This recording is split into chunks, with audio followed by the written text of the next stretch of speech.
Pitombeira seja muito amigo, seja influente. Vocês acham que o Paulo Pitombeira, empresário do Carille, conversaria com o Corinthians sem autorização do Carille? Então vamos interpretar... Até porque então, o treinador do Corinthians ou do Santos vai ser o Fábio Carille, não vai ser o Pitombeira. Concordo com você. Ficou claro, então. Você não acha isso? A resposta isso, do Carille, indiretamente, ele disse: estou esperando, negociando com o Corinthians, vamos ver o que vai dar. Se não der certo com o Corinthians, eu continuo no Santos. Então, ele não usou essas palavras, mas quando ele não responde, não fala sim e não fala não, e fala, tá na mão do Pitombeira, que é meu empresário, qual é a sua interpretação? Que ele não só autorizou para ouvir a proposta, como ele gostou da proposa.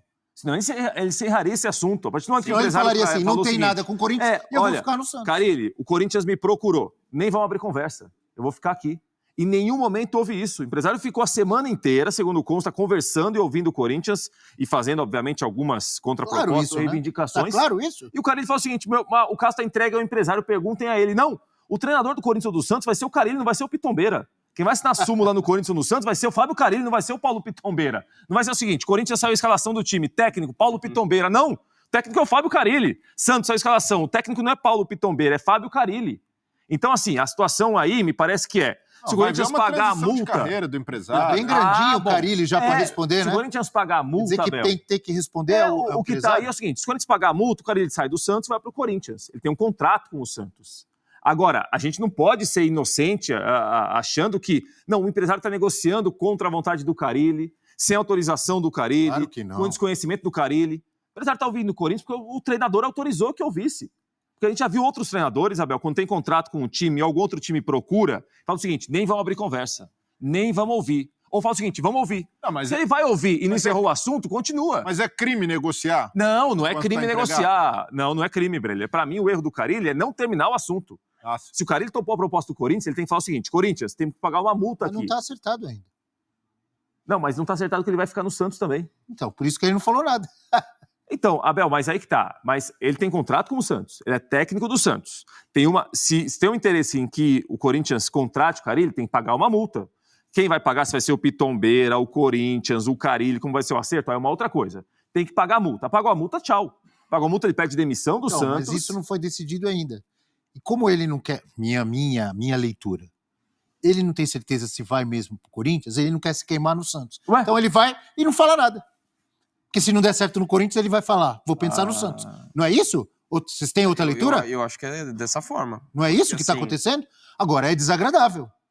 Para o Santos, é desagradável. Eu acho que é para todo mundo. Até porque o Corinthians também tem urgência de anunciar esse nome.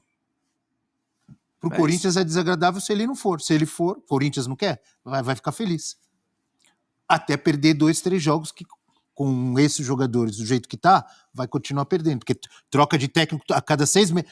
Corinthians, Galo, quem mais? Tem uns times aí que a cada 6, 8 meses troca de técnico. Vasco. Mas esse é o problema, Abel, de fazer um movimento como que o Corinthians fez.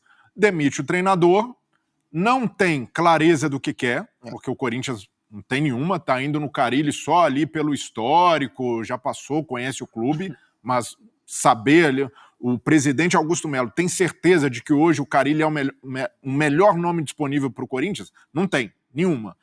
E além disso, não tem nada encaminhado, porque ele demite o Antônio Oliveira sem ter uma carta na manga, e a partir disso, essa negociação pode se desenrolar, o Santos fazer jogo duro, resolver fazer uma outra proposta para o Fábio Carille, ou resolver ali prometer para ele, olha, vão chegar reforços aqui, o time vai melhorar, você vai ter um trabalho mais estável. Isso pode acontecer, não é garantia de que o Carille, só por ter um histórico no Corinthians, vai topar esse desafio. E aí a pressão só aumenta do lado do Corinthians. Enquanto isso, o presidente está dando tapa na cara de torcedor.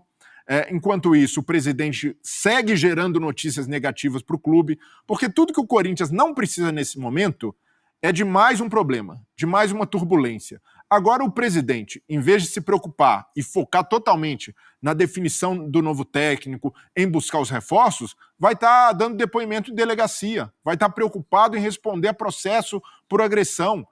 Então, a gestão do Augusto Melo até agora é qualquer coisa, Abel. É um desastre, é uma lambança atrás da outra. Por isso que eu acho que o Corinthians corre mais risco do que o Fluminense. Não, e mais do que isso, é uma gestão vexatória.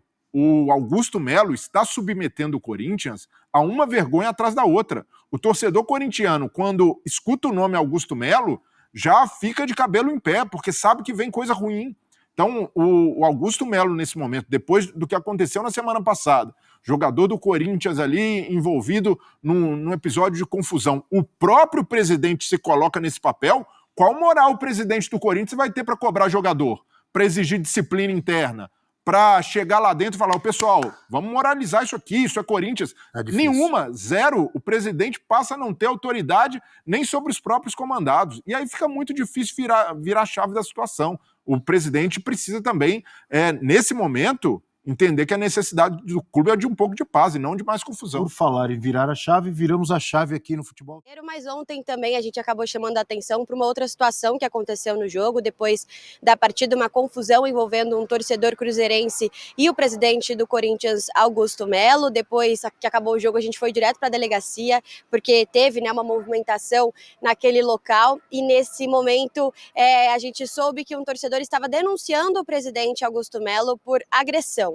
A gente teve acesso às imagens da câmera de segurança nesta manhã, e nessas imagens mostram que houve um contato do Augusto Melo, sim, no torcedor, mas o Corinthians ontem acabou indo direto para o aeroporto. Ele não conseguiu, então, o Augusto Melo depor na delegacia, ali dentro mesmo do Mineirão, aqui em Belo Horizonte. Quem o representou foi Caio do Vale, que é um braço direito do Augusto Melo, que estava também com a delegação, e o representou no sentido de avisar a polícia, né? Ele foi até ali o delegado, conversar com o delegado, avisar que o Augusto Melo já estava a caminho do aeroporto, e por isso ele não depôs ontem diretamente aqui. É claro que agora vão ser feitas as outras fases, né, dessa investigação, e justamente o torcedor, que foi a vítima no caso, falou pra gente que não lembrava se tinha sido um soco, um tapa, enfim, lembrava só da confusão ali, disse que ficou constrangido porque foi na frente do filho, que ele fez uma brincadeira, que ele não lembrava bem o que ele tinha falado, enfim, uma confusão ali de jogo,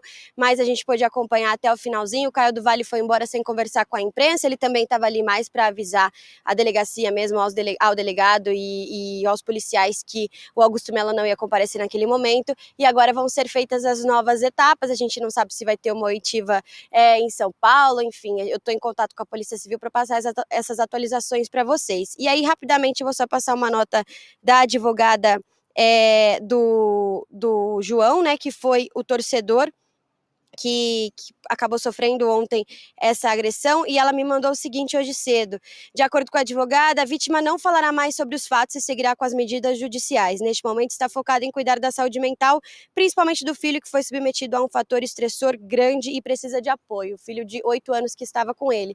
E também a gente teve a apuração do João Felipe, que falou que conversou com pessoas próximas ao Augusto, e o Augusto disse que tinha tranquilidade, que não tinha dado um soco no rapaz, né, que tinha acontecido ali uma confusão, mas ele sabia que não tinha dado um soco, enfim, que não tinha ido para uma agressão de fato. Claro que houve um contato, né, acho que a questão é mais a violência em si, a não necessidade daquela situação toda, mas a gente vai trazendo as atualizações aí ao longo do dia deste caso de polícia, mais um em que o Corinthians também se envolveu nessa última noite de domingo. Mari.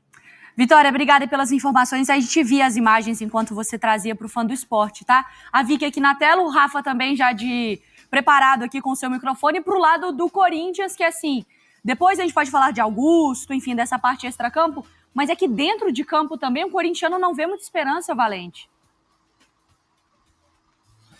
Pois é, Mari, bom dia aos amigos do estúdio, ao Fã de Esportes. Só um detalhe, né? Sai a Vitória Leite com uma bela paisagem ali na Lagoa da Pampulha, e entra eu aqui no Parque São Jorge numa manhã fria, parece até já fim de tarde aqui nessa segunda-feira. Mas o Corinthians realmente muita dificuldade. Ontem conheceu a pior derrota no ano, a 7ª no Brasileiro. Até então o Corinthians não tinha nenhuma derrota por um placar de 3-0. A gente lembra que teve um gol anulado ali, que poderia ter empatado o jogo e encaminhado para outra situação, mas também lembra que teve um gol anulado do Cruzeiro que poderia ter feito até um 4-0, né? E o Corinthians tem só 12 pontos, está na 17ª posição em 15 jogos, não consegue fazer bons resultados fora de casa, foram só 2 pontos fora de casa, a diferença, se é que dá para chamar de diferença, porque também não é uma grande pontuação, né? 10 pontos em casa, ele tem feito na Neoquímica Arena. E tem outros detalhes, assim, só para ilustrar o tamanho do buraco que o Corinthians está, Mari e amigos. O Corinthians está a 611 jogos sem conseguir 2 vitórias consecutivas no Campeonato Brasileiro. Isso dá exatamente 55 rodadas, mais ou menos 1 ano e 7 meses. A última vez foi em novembro de 2022, quando o Vitor Pereira era o técnico. Ou seja, o Corinthians não consegue fazer assim uma tranquilidade, ter um calendário tranquilo para trabalhar. E ontem, depois do jogo, a gente teve até um depoimento do Romero bem claro sobre isso, ele até dividindo com a diretoria essa necessidade de reagir. A gente vai ouvir o que o Romero falou e também o que o Kaká falou. A gente tem que melhorar em tudo, nós jogadores dentro de campo, em outra situação também, da diretoria, a escolha do treinador, todo mundo tem que melhorar. O clube não só funciona com jogador, com diretoria, todo mundo tem que subir nesse barco aí e sair da situação, junto. É muito difícil. Como eu falei, só de um lado consegue sair da situação. É todo mundo trabalhar, tentar ser autocrítico, né, nesse momento difícil do clube, e todo mundo sair querendo vencer e sair dessa situação. Se unir nesse momento difícil e querendo o bem do Corinthians. Ninguém quer passar por esse momento, ninguém quer jogar a Série B, né? Ainda mais um gigante como o Corinthians. Então a gente tem que fazer de tudo, a gente tem que entregar de tudo, a gente tem que se doar mais no dia a dia. Se não tá bom, se o que a gente está fazendo não tá bom, a gente tem que se entregar mais, tem que treinar mais e entrar em campo, pô, no mínimo é a vitória, né? Quem falou foi o Romero primeiro e o Kaká. E só para o torcedor ter uma ideia de como a situação é complicada, os considerados adversários diretos do Corinthians, ali na parte de baixo da tabela, conseguiram todos pontuar, né? O Cuiabá empatou com o Flamengo e tem 14 pontos. O Vitória venceu o Criciúma, tem 15 pontos. E o Vasco venceu o Inter, foi para 17. O Vasco é o próximo adversário do Corinthians, lá em São Januário, na quarta-feira. E o Corinthians não terá o Rodrigo Garro, que tem sido um jogador que tem ajudado nessa fase difícil, né? Ele tem 2 gols e 2 assistências. E até onde a gente sabe, depois eu volto com mais informações, é o Rafael Laruccia que vai comandar o treino de hoje e possivelmente o Corinthians na quarta-feira, se não apresentar um novo técnico. Mari e meus amigos. Ninguém te chamou? Não? Ah, então o assunto está errado. Então não tem o que falar mais nada. Não tem o que falar mais nada. Para sentar na sala, acho que faz umas 2 semanas, 3. Foi no véspera do jogo do São Paulo. Eu te pedi desculpa. Nada que isso. Fala, rapaziada. Tudo bom com vocês? O goleiro Carlos Miguel está de partida para o Nottingham Forest, da Premier League, e em entrevista ao programa Benjamin Mucho, no YouTube, ele revelou detalhes sobre sua saída do Corinthians. Segundo Carlos Miguel, o presidente Augusto Melo não o procurou para renovar seu contrato com o Clube do Parque São Jorge. Não, ninguém do Corinthians me chamou para renovar. Para sentar na sala, acho que faz umas 2 ou 3 semanas. Foi na véspera do jogo contra o São Paulo. O goleiro estava sendo preparado para substituir Cássio, que foi para o Cruzeiro. No entanto, a diretoria do Corinthians não aumentou o valor de sua multa rescisória, considerada baixa para os padrões do mercado, e ele deixará o Parque São Jorge nesta janela de transferências. Para contratar Carlos Miguel, que tinha contrato com o Corinthians até o final de 2025, o Nottingham Forest pagou apenas 4 milhões de euros de multa rescisória. Ninguém te chamou? Não? Ah, então o assunto está errado.